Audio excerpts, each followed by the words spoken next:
बांग्लादेश, जहां शेख हसीना की सरकार गिरने और मोहम्मद यूनुस के नेतृत्व में अंतिम सरकार बनने के बाद पूरे क्षेत्र की स्थिति में बदलाव आ रहा है। यूनुस ने सत्ता संभालने के बाद लगातार ऐसे फैसले लिए हैं जो बांग्लादेश को चीन और पाकिस्तान के करीब लाते हैं। तो वहीं भारत विरोधी एजेंडा भी साफ दिखाई देता है। पिछले दिनों हुए बिम्स्टेक सम्मेलन में यूनुस की प्रधानमंत्री नरेंद्र मोदी से मुलाकात हुई, जो खूब सुर्खियों में रही थी। उम्मीद थी कि दोनों के बिगड़ते रिश्तों में सुधार आ जाएगा, लेकिन यूनुस ने चीन और पाकिस्तान को रणनीतिक जगहों पर प्रोजेक्ट सौंप दिए, जिसमें पोर्ट और एयरबेस शामिल है, जो भारत की मुश्किलें बढ़ा सकता है।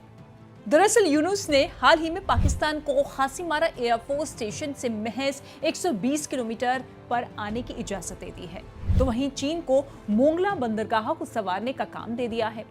इसी के साथ बांग्लादेशी वायुसेना के अधिकारी पाकिस्तान में J-F-17 लड़ाकू विमानों की ट्रेनिंग ले रहे हैं, जो चीन और पाकिस्तान की बढ़ती नजदीकियों को साफ बताते हैं।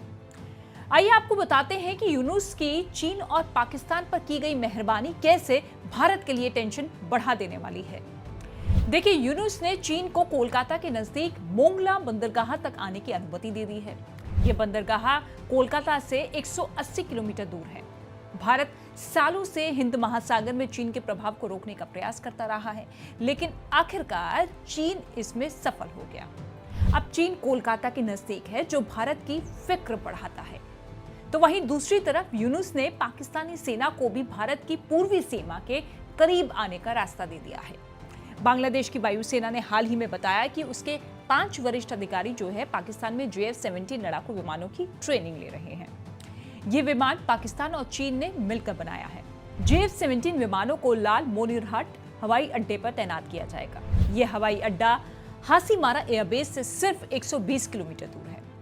हासीमारा एयरबेस चिकन नेक कहे जाने वाले भारत के सिलीगुड़ी कॉरिडोर के पास है।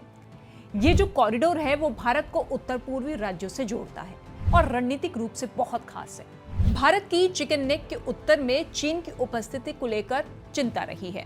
अब चीन इसके दक्षिण में भी होंगे, क्योंकि वो मोंगला बंदरगाह में प्रवेश कर रहे हैं। इसके अलावा पाकिस्तानी सैन्यकर्मियों की उपस्थिति भी भारत की सीमा के करीब होगी, क्योंकि उनके जो लड़ाकू विमान है वो लाल मोनिरहाट हवाई अड्डे पर आ रहे हैं। यानी कि साफ है कि बांग्लादेश की वजह से चीन पाकिस्तान भारत के दरवाजे तक आ गए हैं। इससे भारत की सुरक्षा को चुनौती मिलने के अंदेशे से इनकार नहीं किया जा सकता। अब आपको बताते हैं कि भारत की फिक्र आखिर क्या है। देखिए, एक्सपर्ट्स का यह कहना है कि भारत को यह नहीं भूलना चाहिए कि चीन अकेले बांग्लादेश में नहीं आया है, वो पाकिस्तानियों को साथ लेकर आए हैं।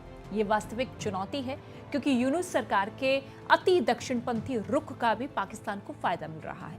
ऐसे में भारत को क्षेत्र में अपनी पकड़ बनाए रखने के लिए अतिरिक्त मेहनत करनी होगी। वहीं बांग्लादेश सीमा के पास भी निगरानी बढ़ानी होगी। ऐसी कई रिपोर्ट हाल ही में सामने आ चुकी है, जो ये संकेत देती है कि बांग्लादेश के रास्ते से पाकिस्तान जो है पूर्वोत्तर भारत में अशांति फैलाने की कोशिश कर सकता है।